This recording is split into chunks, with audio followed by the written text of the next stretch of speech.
बरेली नगर निगम के ward number 26 IVRI से Samajwadi party की पार्षद सुगरा बेगम के पार्षद पति मोहम्मद यूसुफ से आज हमारे संवाददाता ने उनके निवास स्थान पर मुलाकात कर खास बातचीत की।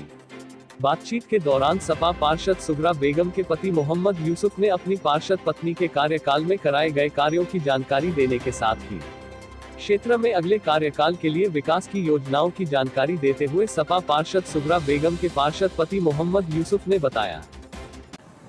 मैं पार्षद पति Mohammad Yusuf ward number 26 IVRI से, मेरी पत्नी इस समय मौजूदा पार्षद हैं सुगरा बेगम। मैं इस समय वार्ड नंबर 26 से संभावित प्रत्याशी हूँ समाजवादी पार्टी से। आपकी पत्नी का कार्यकाल लगभग समाप्ति की ओर है और नए चुनाव में आप जा रहे हैं जी। तो हम ये जानना चाहेंगे कि अपनी पत्नी के कार्यकाल में अब तक कितने कार्य कराए हैं, कौन कौन से कार्य कराए, उसकी विस्तार से जानकारी। हमने अपने पत्नी के कार्यकाल में जो है अपने वार्ड में CUGL की गैस की पाइपलाइन डलवाई है, हर घर जो है गैस पहुंचवाई है, जितनी कच्ची गलियां थी उनको पक्की कराई है और जो पीलीभीत रोड से नैनीताल रोड को जो जोड़ती है लिंक रोड, उसको हमने जो है बनवाया है और गांव में बहुत सारे काम कराए हैं। लाइटें जो कभी भी हमारे वार्ड में किसी पोल पे लाइट नहीं थी, आज जो है ऊपर वाले की दुआ से कम 300-400 लाइटें लगी हुई हैं हमारे यहाँ। यूसुफ साहब, आपके वार्ड में कई कॉलोनियां आती हैं, इन कॉलोनियों में कौन कौन से कार्य ऐसे हैं जो पूर्व पार्षदों ने नहीं कराए थे? पूर्व पार्षदों ने ना तो हमारे यहाँ कॉलोनियों में पार्कें बनवाई, ना रोड बनवाई और ना लाइटों का काम करा, यानी आके उन्होंने देखा ही नहीं कि कहाँ पर क्या किस काम की जरूरत है। प्रधानमंत्री आवास योजना उन गरीबों के लिए है जिनके सर पर छत नहीं है जी। ऐसे कितने लोग हैं, ऐसे कितने परिवार हैं जिनको आपके माध्यम से प्रधानमंत्री आवास योजना का लाभ मिला? हमारे वार्ड में कम से कम 75-80 मकान जो बने हैं, जो कभी भी अपनी जिंदगी में जो है मकान नहीं बना पाते, उनको जो है हमने प्रधानमंत्री आवास दिलाए हैं और उनके वो छत जो है रहने के लिए उन्हें मिली है। इस योजना में प्रधानमंत्री जो आवास है उनमें 2.5 लाख रुपए जो है प्रधानमंत्री योजना की तरफ से मिले हैं, जो हमने इन लोगों को दिलाए हैं और उन्होंने अपने मकान को पूरा करके जो है आज इसमें रह रहे हैं। आयुष्मान कार्ड योजना जिसमें 5 लाख तक का गरीब लोगों को इलाज फ्री होता है, तो ऐसे कितने लोग हैं जिनको आपने इस योजना का लाभ दिलवाया है? हमारे वार्ड में आयुष्मान योजना में जिसमें 5 लाख प्रधानमंत्री जी की तरफ से जो है गरीबों को जो है इलाज के लिए मिलता है, उसमें करीब 150-200 लोगों को हमने जो है आयुष्मान कार्ड बनवाए हैं और काफ़ी लोगों के उससे इलाज भी हुए हैं। प्रधानमंत्री की उज्ज्वला गैस योजना जिसमें वो गरीब परिवार जिनके घर में गैस चूल्हा और सिलेंडर नहीं है, वो लकड़ियों पर, कंडों पर इस तरह से चूल्हा जलाकर के खाना बनाते हैं जी। ऐसे कितने परिवार हैं जिनको आपने इस योजना का लाभ दिलाया? हमारे वार्ड में कम से कम 90-100 सिलेंडर जो है हमारे यहाँ परिवारों को मिले हैं, जिससे जो है अपना जीवन यापन कर रहे हैं और अपने घर में गैस से रोटी बनाकर खा रहे हैं। 2 सरकार की योजनाएं और है। एक योजना है जिसमें फ्री राशन जनता को दिया जाता है जी, और वो राशन उन्हीं परिवारों को मिलता है जिनके पास राशन कार्ड होते हैं जी। और दूसरी योजना जो है पेंशन योजना, कि जिन लोगों की योजना है उनको शासन से अनुदान के तौर पर पेंशन मिलती है।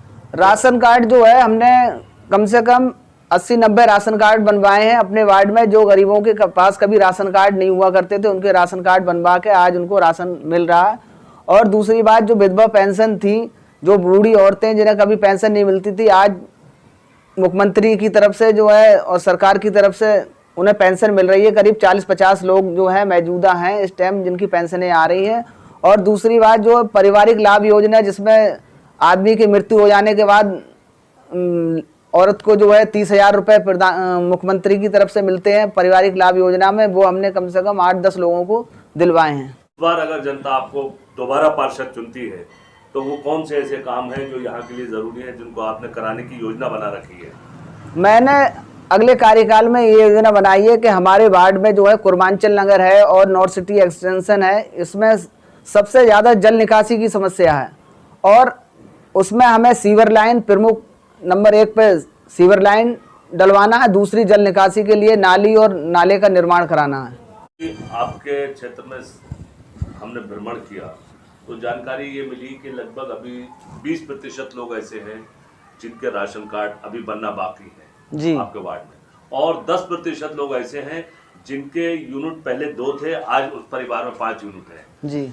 और दूसरी चीज ये कुछ लोग ऐसे हैं जिनकी पेंशनें बंधी हुई हैं, वो पेंशनें रुक गई हैं। इसको किस तरह से जो है आप समाधान करेंगे? अब मैं अपने अगले कार्यकाल में जो है जिनकी पेंशनें नहीं आई हैं अभी और जो लोग रह गए हैं पेंशनों से वंचित हैं, मान लो अभी कम से कम 150-200 ऐसी बूढ़ी औरतें हैं जिससे जो है पेंशन के लिए जो है अभी उनको नहीं मिल पाई है, उनके अगले कार्यकाल में मैं उनकी पेंशन बनवाऊंगा। और दूसरी बात यह है जिनके राशन कार्ड नहीं बने हैं उनके राशन कार्ड बनवाऊंगा, जिनके यूनिट उनसे राशन कार्ड में जुड़े नहीं है वो राशन कार्ड उनको कंप्लीट कराना है। हमारा जनता चुन करके पार्षद बनाती है, तो आपका कोई ऐसा ड्रीम प्रोजेक्ट है जिसको आपने ये तय किया है कि अगर मैं दोबारा पार्षद बनता हूं तो उस काम को कराऊंगा? मेरा एक सपना है, पहले भी यही सपना था, जो पहला कार्यकाल मेरी बीवी का रहा उसमें मैंने ये सपना देखा था कि मेरा गांव जो है साफ़ सुथरा हो जाए। वो साफ़ सुथरा हुआ। लगभग 2 साल मेरी कोरोना में ख़राब हो गई। अब मेरा सपना यही है कि मेरे यहाँ एक इंटर कॉलेज हो जिसमें मेरे गांव के बच्चे जो है जो पढ़ने से वंचित रह जाते हैं, दूसरों के स्कूलों में लोग फीस ना होने के कारण भगा देते हैं। इस वजह से जो है मैं ये सोच रहा हूँ कि मेरे यहाँ जो है वक्फ बोर्ड की ज़मीन है और मैंने वक्फ मंत्री माननीय धर्मपाल जी से बात भी करी थी और उन्होंने कहा था इसका प्रपोजल आप तैयार करना और तैयार करने के बाद जो है आप हमें देना, उसके बाद जो है हम आपके गांव में स्कूल जो है इंटर कॉलेज हम बनवा देंगे। मैं जो हूँ जब हमारे यहाँ इंटर कॉलेज जब बन जाएगा तो अपने जो गरीब बच्चे हैं और लड़के लड़कियाँ जितनी भी हैं वो हमारे यहाँ स्कूल जब होगा तो उसमें पढ़ाई करेंगे, जिससे जो है अच्छी अच्छी जगह जो है अपनी नौकरी में जाएंगी और शिक्षा ग्रहण कर सकेंगी। मैं अपने क्षेत्र की जनता से, जो मेरा वार्ड है ये मेरा एक परिवार है और मैं इस परिवार का एक सदस्य हूँ और मैं ऊपर वाले से दुआ करता हूँ कि मान लो अगर मैं चुना जाता हूँ, मुझे अपना वार्ड के लोग मुझे चुनते हैं तो मैं जो समस्याएं अधूरी रह गई हैं जैसे जल निकासी है, सीवर लाइन है, स्ट्रीट लाइट अभी रह गई है खंभों पे लगने के लिए और स्कूल बनवाना है, इसको मैं जो है बनवा के जो है अपने परिवार को सही से साफ स्वच्छ रखना चाहता हूँ। और क्योंकि मैं अपने क्षेत्र का सभासद भी हूँ और मेरा क्षेत्र जो है मेरा परिवार है।